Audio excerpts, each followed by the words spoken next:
Links موجود ہیں طالبان کے ساتھ، اور ان کو نیٹو کیلیبر کے جو ہتھیار ہیں وہ ان کو مل رہے ہیں، ان کی ترسیل جاری ہے، جس سے جو پڑوسی ممالک ہیں ان کی سیکیورٹی کو بڑا سیریس خطرہ ہے۔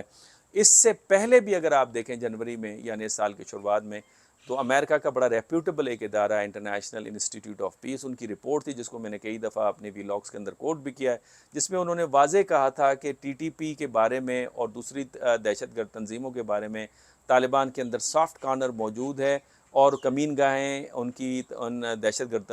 تنظیموں کی افغانستان کے اندر موجود ہیں، اور انہوں نے پریڈکٹ کی تھی کہ پاکستان کے اوپر یا پاکستان کے اندر مزید جو حملے ہیں دہشت گردی کے، اس کے اندر تیزی نظر آئے گی، اور پھر ہم نے دیکھا کہ وہ تیزی نظر آئی، وہ ذوب کے اندر حملہ ہو یا وزیرستان کے اندر ہو یا پولیس لائن کے اوپر حملہ ہو یا فوجی جوانوں کے اوپر حملہ ہوتے ہوئے نظر آیا یا پارا چنار میں نظر آیا، اور پھر ابھی ریسنٹلی چترال کے اوپر نظر آیا۔ تو بنیادی طور کے اوپر جو پریڈکشن کی تھی انسٹیٹیوٹ آف پیس نے وہ پھر صحیح ثابت ہوئی۔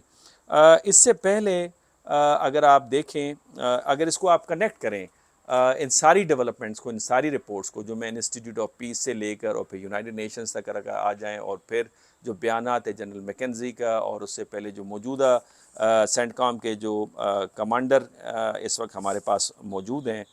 جن کا نام اگر مجھے اجازت دیں میں دیکھ لوں، ان کا نام ہمارے پاس جنرل ایرک کوریلا،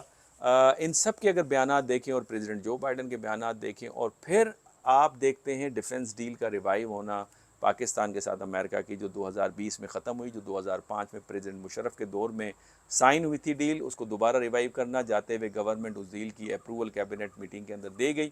اس کا مطلب یہ اگر سارے ڈاٹس کو کنیکٹ کریں کہ امریکہ اس ریجن کے اندر آ رہا ہے، اور یہی میں پریڈکشن کر رہا ہوں 3-4 مہینے سے کہ امریکہ اس ریجن کے اندر آ رہا ہے، اور جب امریکہ اس ریجن کے اندر آ رہا ہے تو پاکستان اگین کوآپریٹ کرے گا ان اگینسٹ ٹیررزم، اور پاکستان کو کرنا بھی چاہیے سیکیورٹی حوالے سے، بیکاز مفادات کی ہم آہنگی نظر آتی ہے۔ لیکن سوال یہ اٹھتا ہے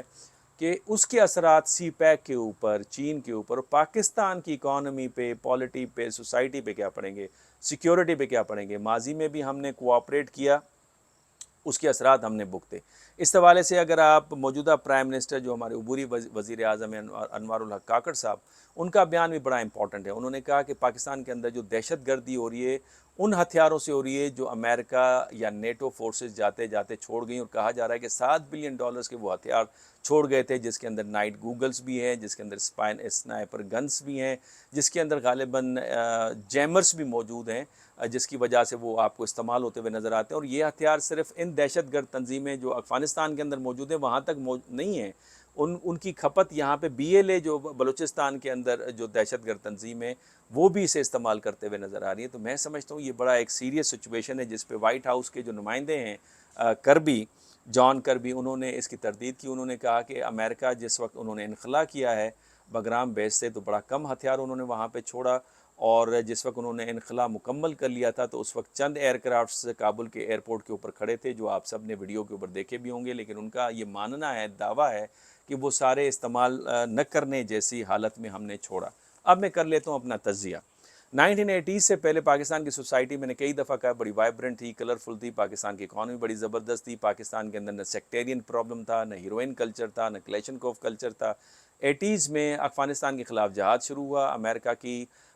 جو کولڈ وار کے کانٹیکسٹ میں جو ہم نے ساتھ دیا سوویت یونین کی انٹرونشن کے خلاف جو انہوں نے افغانستان میں کی تھی 1979 میں، اور اس کے بعد پھر کیا ہوا، اس کے بعد کلیشنکوف کلچر اور ہیروئن کلچر پاکستان کے اندر وہ ایتھنیسٹی سٹارٹ ہو گئی۔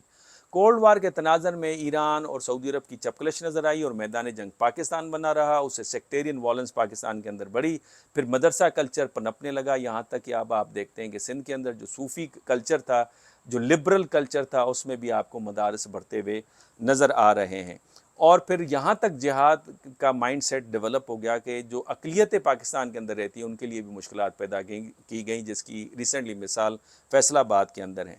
اس کے بعد پھر انہوں نے ہمیں بیچ مجدار میں چھوڑ دیا، اور پھر افغانستان کی سچویشن سے پاکستان جس طرح سے متاثر ہوا، پھر 3 ملین افغانیوں کو ہم نے برداشت کیا، آج بھی برداشت کریں، اپنی اکنامک جو برڈن ہے اس کو ہم نے بیئر کیا ہوا ہے، جس کے نتیجے میں پھر طالبان ہمیں کیا دے رہے ہیں، حل جزاء الاحسان الا الاحسان، اس کلیے پہ عمل کرتے ہوئے نظر نہیں آ رہے۔ جنرل آصف منیر صاحب نے بھی اس کا کئی دفعہ تذکرہ کیا ہے۔ 9/11 ہو جاتا ہے جناب، 9/11 میں ہم نے دوبارہ امریکہ کا ساتھ دیا وار اینڈ ٹیرر کے خلاف، نتیجن ہمیں کیا ملا؟ $100 بلین سے زیادہ اکنامک لاس ہمیں ملا. پھر جو انویسٹرس ہیں وہ ریلکٹنٹ نظر آئے اس ایریا کے اندر انویسٹمنٹ کرنے کے حوالے سے، بیکاز یہ وار زون تھا. جو ٹریڈ کی شپمنٹ تھی انہوں نے اپنے کرائے بڑھا دیے انشورنس کی مد میں کہ یہ وار زون ایریا ہے، اس میں ہم جاتے ہوئے اگر آپ ہم سے چیزیں منگوانا چاہتے ہیں تو ہم زیادہ کرایہ لیں گے. پھر اس کے بعد ہمیں ٹیررزم کی ویو نظر آئی، پھر ہمیں آپریشنز کرنے پڑے ضرب عضب جیسے، اور پھر رد الفساد جیسے. پھر ٹیررزم کی ایک نئی ویو آپ کو نظر آ رہی ہے، چاہے وہ بلوچستان کے اندر ہو، KPK کے اندر ہو، پنجاب کے اندر ہو. اور افغانستان میں طالبان کی جیسے ہی حکومت ختم ہوئی اور امریکنس اور الائڈ فورسز وہاں پہ آئے اور سو کارڈ افغانیوں کی وہاں پہ حکومت قائم ہوئی، حامد کرزئی کی ہو یا بعد میں دوسرے بھی لوگ آئے، وہاں پہ انڈین انفلوئنس بڑھتے ہوئے آپ کو نظر آیا، اور انڈیا نے پاکستان کے خلاف پراکسی وارز سٹارٹ کر لی، اور انڈیا کے جو کونسلیٹس تھے وہاں پہ وہ پاکستان کے خلاف استعمال ہوتے ہوئے نظر آئے. جس کی ایک مثال کلبشن یادیو تھا، جس کا نیٹ ورک پاکستان میں پکڑا گیا، جس کی اب انڈیا پوچھ کوچھ نہیں کرتا یا اسے ماننے یعنی ان سے ملنے کی خواہش ہی ظاہر نہیں کرتے. وار ختم ہو گئی جناب، امریکہ کا انخلا ہوا. اس کے نتیجے میں پاکستان کو کیا ملا کہ پاکستان ڈبل گیم کرتا ہے، پاکستان کو ڈو مور کا منترا ملتا رہا. پھر پاکستان کو FATF کی لسٹ میں رکھا گیا 8 سال، جس سے پاکستان کی اکانومی کو بہت بڑا دھچکا پہنچا. جو انویسٹر کا جو کانفیڈنس تھا وہ جو ہے وہ ایروڈ ہوا، اور یہ وہ اصل نقطہ ہے جہاں سے پاکستان کی اکانومی کا ڈیکلائن شروع ہوتا ہے. پاکستان کی اکانومی کا ڈیکلائن صرف ہماری غلط پالیسیز کی وجہ سے نہیں ہے، صرف پولیٹیکل انسٹیبلٹی کی وجہ سے نہیں ہے، لیکن وہ FATF میں جو 8 سال پاکستان کا گرے ایریا کے اندر رہنا تھا، اس نے پاکستان کی اکانومی کو بہت بڑا چوٹ پہنچائی گئی، اور یہ بڑی سسٹمیٹیکلی بڑی پلاننگ کے ساتھ پاکستان کو گرے ایریا کے اندر رکھا گیا، اور پھر سرمایہ کار کا اعتبار اٹھ گیا. اب اس نتیجے میں یہ جو بھی میں نے آپ کو چیزیں بتائیں، اب تاثر کیا ابھرتا ہے؟ اب اگر آپ بھارت کا تاثر دیکھیں تو جناب ابھرتی ہوئی اکانومی ہے، گلوبل ساؤتھ کی لیڈرشپ جو ہے اس کو سنبھالنے کے لیے تیار ہیں، دنیا کی سفارتکاری کا مرکز ہیں، دنیا کی بہت بڑی مارکیٹ ہیں، شیئرڈ ویلیوز ہیں،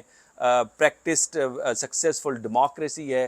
پاکستان کا اگر آپ تاثر اٹھائیں تو پاکستان کی گرتی ہوئی اکانومی، سیاسی انتشار اور دہشت گردی، یہ وہ 3 چیزیں ہیں اچھی چیزوں کے باوجود جس کی تذکرہ ہوتا ہی نہیں، نہ ہمارے میڈیا کے اوپر، نہ انٹرنیشنل میڈیا کے اوپر، اور پاکستان کے تاثر کو گزن پہنچی ہے، جس کے نتیجے میں پاکستان کے تاثر نہ ہونے کی وجہ سے کوئی بھی انویسٹر پاکستان کے اندر آ کے انویسٹمنٹ کرتے ہوئے ریلکٹنٹ نظر آئے گا. سوال یہاں پہ یہ پیدا ہوتا ہے کہ 1980 کی وار میں جو ہم نے کوآپریٹ کیا امریکہ کے ساتھ، اور 2001 کے بعد، اس کے بعد جو پاکستان کی معیشت کے اوپر، سیاست کے اوپر، معاشرت کے اوپر اثر پڑا، اس کے حوالے سے ہمارے پاس کوئی پلان موجود نہیں تھا. امریکہ دوبارہ یقینی طور پہ آ رہا ہے، اور اگر امریکہ آ رہا ہے اور پاکستان بھی ضرور کوآپریٹ کرے گا چونکہ ہم نے ڈیفنس ڈیل ریوائیو کر دی ہے، اس صورت میں کیا پاکستان کے پاس اب کوئی پلان موجود ہے کہ اس کے جو منفی اثرات ہوں گے پاکستان کے معاشرے کے اوپر، پاکستان کی معیشت کے اوپر، پاکستان کی سیاست کے اوپر،